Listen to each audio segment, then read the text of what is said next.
Welcome to the Breaking 90 podcast, where we talk about all things sustainable fat loss. We take people on 90-day journeys to creating fat loss forever.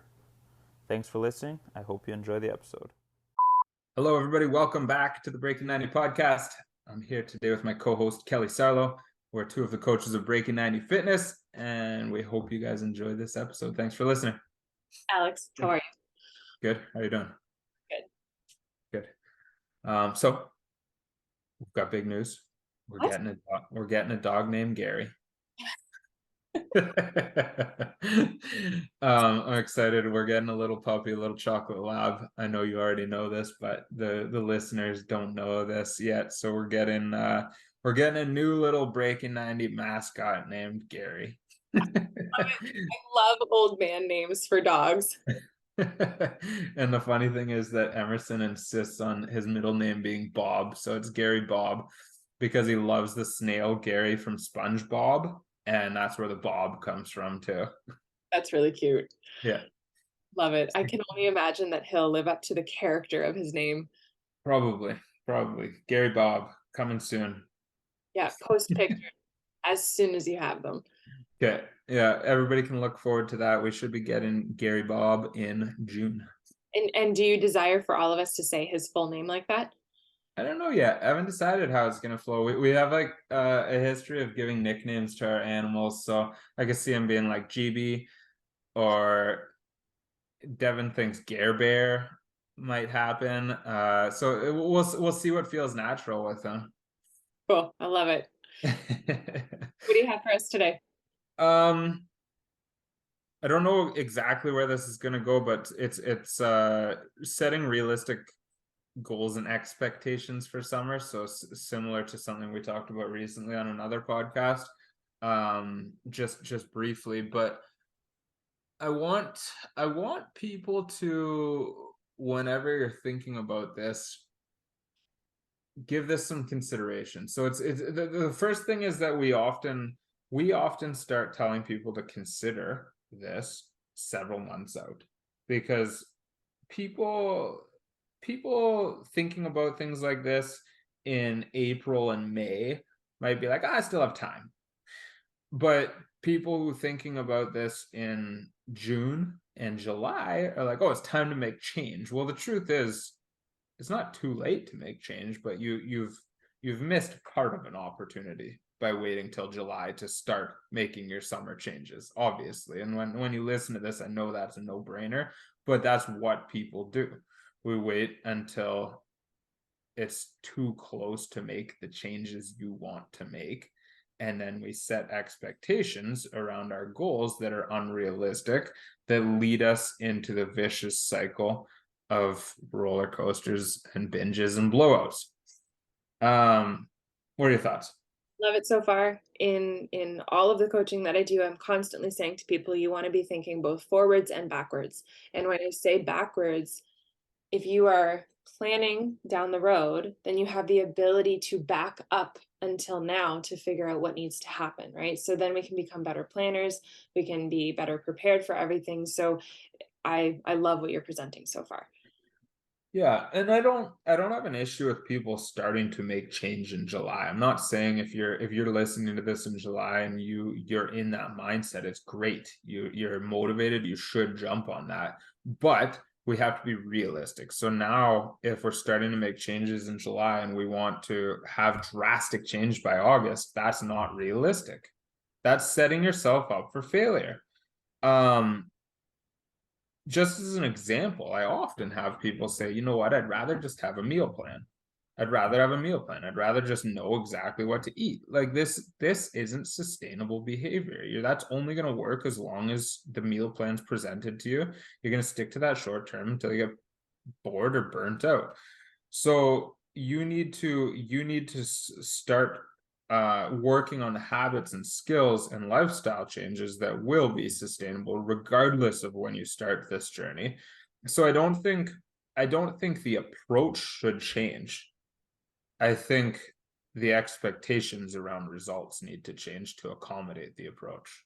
Does that make sense? Absolutely. And that's also, when you're talking about people making the changes in July, and then not necessarily expecting realistic things, this is where people find themselves in an all or nothing mindset. Well, if I can't have the changes that I want now or by the end of August, then I might as well just wait for next summer, right? And Right. so bigger bigger episodes of self-sabotage as well, instead of what you're talking about, healthy sustainable changes when the motivation hits. Yeah. Yeah. So if we look forward a month and we say 1 month from now you could be 5 pounds lighter, most people will be like, yeah, that's okay. That's pretty good. But if we say, or 1 month from now you could be 5 pounds heavier, people are gonna be like, oh, that's terrible. I don't want that. Right. But that's what that all or nothing thinking is gonna lead to. When you say, oh, screw it, I don't have time to make the impact I want to right now, it's you're gonna start getting into that. Well, I'm gonna start fresh in September anyway, so I might as well have this extra hamburger and fries, or this extra drink, or these extra cheat days, because it doesn't matter because I'm starting fresh after the summer.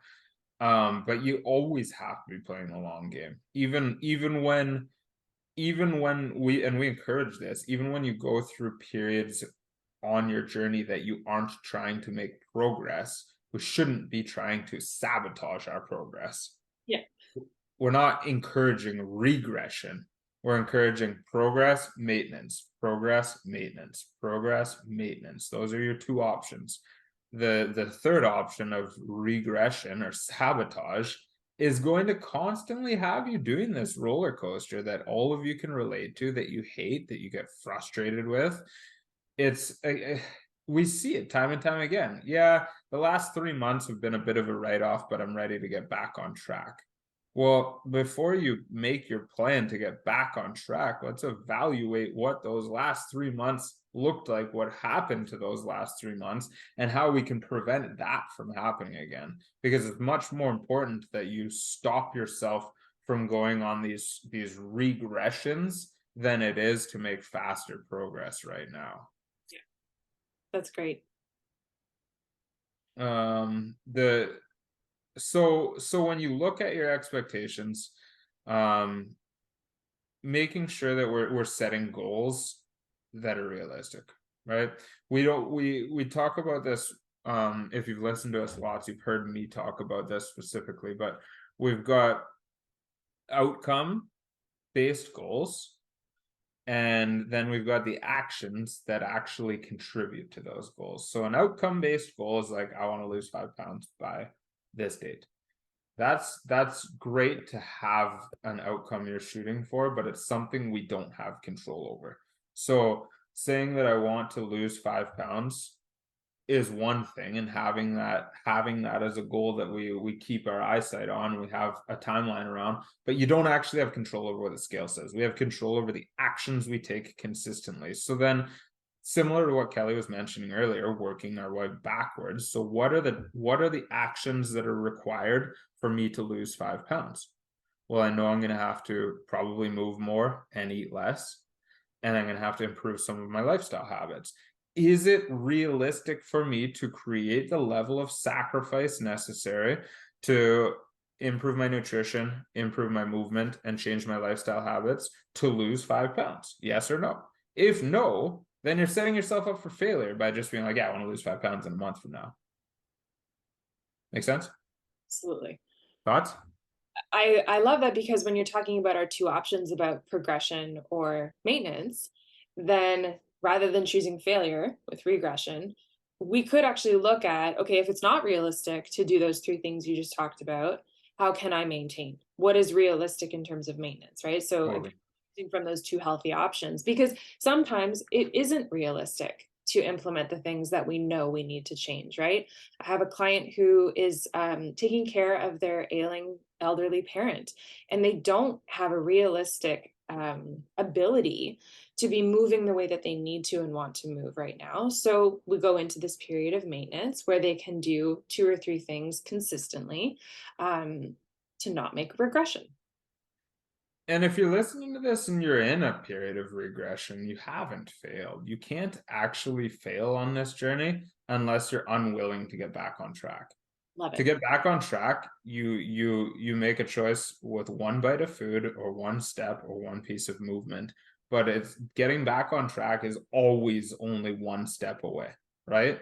the next bite of food we eat, the next physical choice we make puts us back on track. So you are going to fall off. You're going to have periods of regression and you are going to fall off. And we need to prepare and plan for that. But we shouldn't be actually encouraging these periods. That's what we want to minimize. The times when we get into that all or nothing thinking, we're like, oh, well, I'll start fresh on Monday, January 1st, September 1st, whatever it is.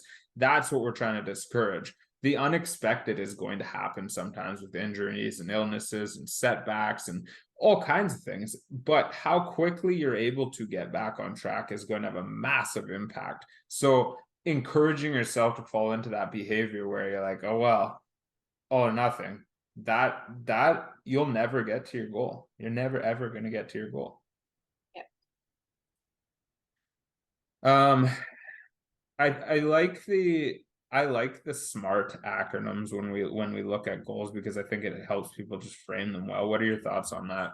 Yeah, I enjoy them. Like specific, wouldn't argue that for a second. If people aren't specific about their goals, there's too much ambiguity and we don't do well as a human species with, right? There's too much room to sabotage. There's too much room. If it's something is undefinable, we can make all kinds of excuses when ambiguity exists. And I think that's why a lot of people set a goal like the result of 5 pounds, avoid the specificity of how they're going to, like what the actual action goal is, so that they can get away with making the excuses, right?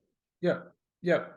We see it all the time when we say, I hate, I shouldn't say hate, but I don't like when people are like, oh yeah, I hope to have another really successful week. Like, stop hoping for your success. Yeah. Right? If we leave these things up to chance, we're probably going to fail. If not this week, sooner or later. What made you succeed? What made it a great week?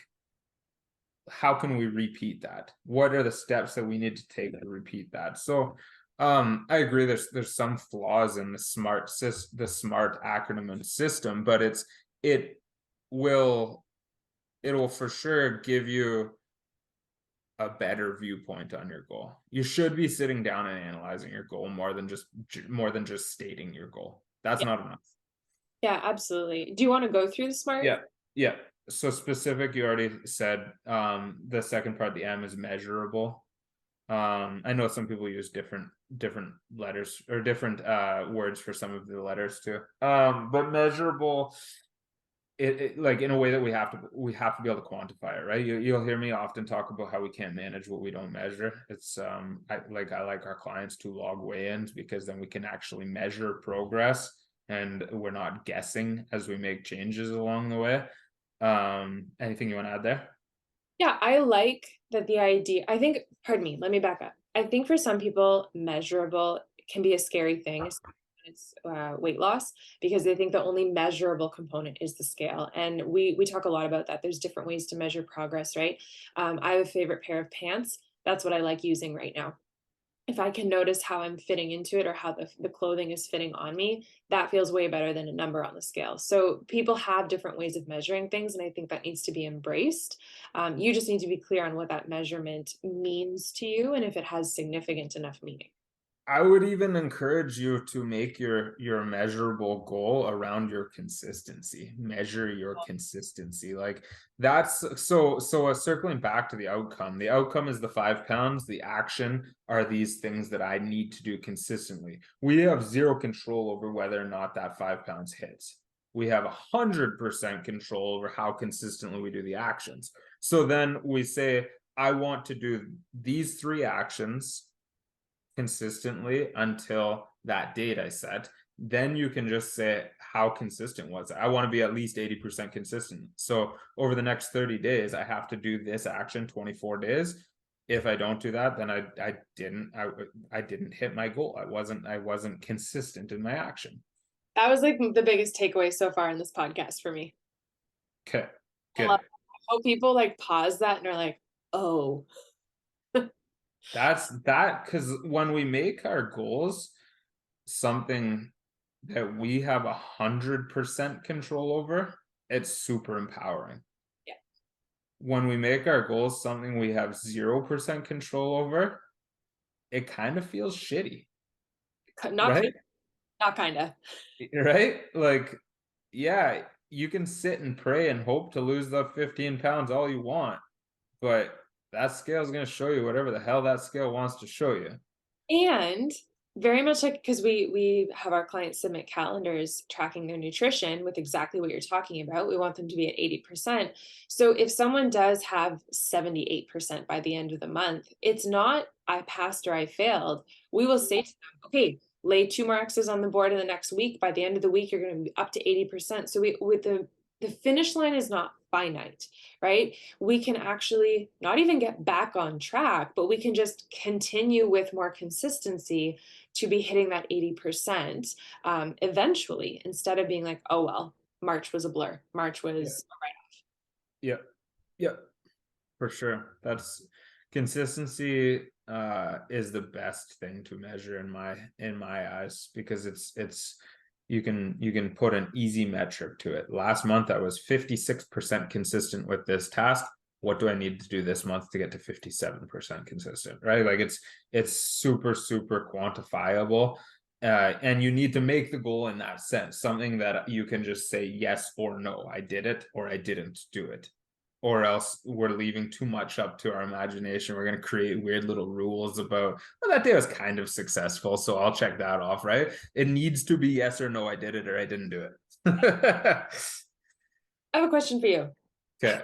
Do you explain the difference between attainable and realistic to people when they ask about SMART goals? I do attainable or achievable and relevant. Ooh, interesting. Okay. Yeah. So attainable or achievable, meaning that it actually needs to be possible, right? We're not putting up, they're not saying you're going to lose 10 pounds in a month. Like it's something that you're like, yeah, if I did these actions consistently, they would have a great impact. They would probably get me, if not to that goal, very close to that goal, so that it feels like it's within reach. Like I'm not going to set a goal of beating a professional athlete at their sport. Like, you know what I mean? Like it has to be something that, even if you don't, it's okay to not quite hit your goal, but it has to be within reach. Does That's that awesome. make sense?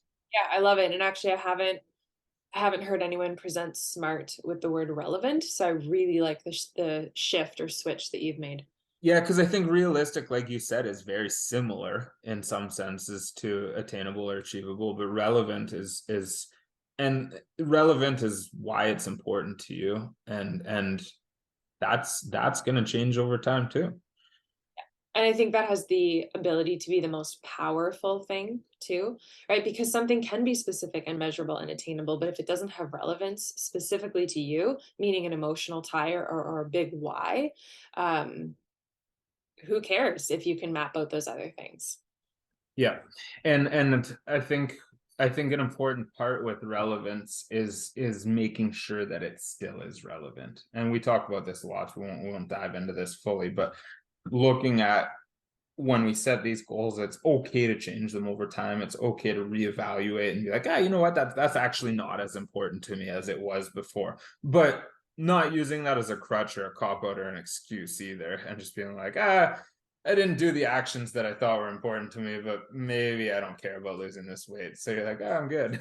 That's neat. And you know what? Like, prior to the lesson that you just gave me today about measurements, changing it to consistency, if I evaluated my goals for weight loss, the relevance of losing weight or being a specific number lost relevance for me probably about a month ago. But when I changed the way I wanted to measure it, which is either about consistency or how I feel in my clothing, it became completely irrelevant about the number on the scale. Yeah. Process was still relevant for me.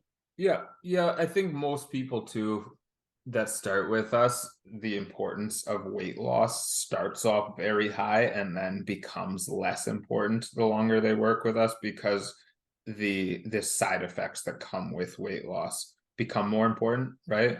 the energy they're gaining, how they're feeling, how they're moving, the way their clothes are fitting, which all tie back to weight loss. They're still going to lose the weight, but they're going to care less. Most likely, every person who comes through 90% of the time, every time, the people who come through a journey with us are going to care less about the number on the scale at the beginning of their journey than they did at the end of the journey than they did at the beginning. For sure. Okay, time. Time bound or timely? Go for it. Just making it have a definitive time. That's it for me.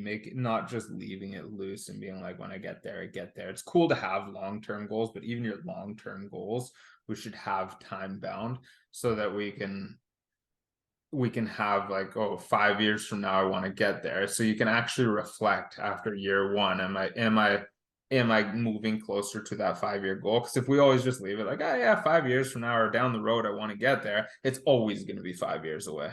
There's right? your hope in your dream. It's hope and a dream, and we don't succeed by hoping. We succeed by taking action. Love that. This is a great conversation. Yeah.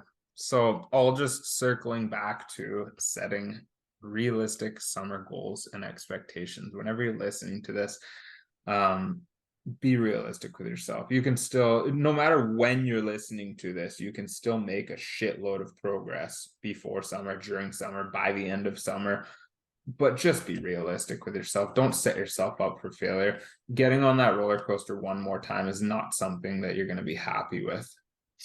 Yeah. I will also say too, for those people who are listening to this and don't know what is realistic, there's no shame in asking, right? Like, Totally. if I stand in the grocery store lineup for more than 30 seconds, I will have heard about 8 celebrities who lost 30 pounds in 1 week.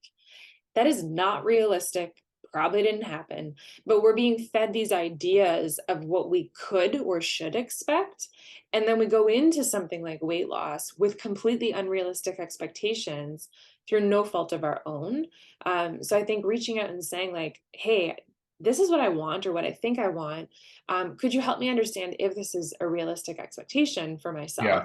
Coaches are happy to have that conversation with you, right? That's not overstepping a boundary. That's us just being able to offer you some education so that you can move forward in a healthy direction instead of like doing something really unhealthy for yourself.